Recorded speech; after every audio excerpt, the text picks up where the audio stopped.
in New York.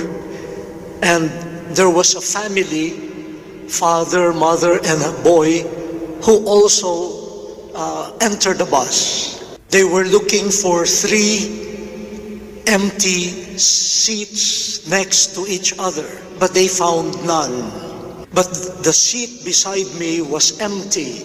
So the woman told the boy, her son, "You take that seat, sit beside the gentleman," meaning me. The boy looked at me and shouted, "I hate Japanese." And I looked around, where are the Japanese? This boy does not even know who a Japanese and who a non-Japanese is, but he already hates all Japanese. Who taught that boy?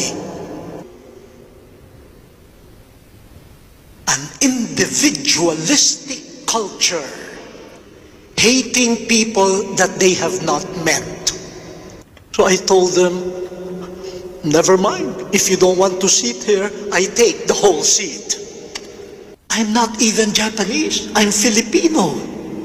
And I was hated also because the boy, did not know the difference between a Japanese and a Filipino.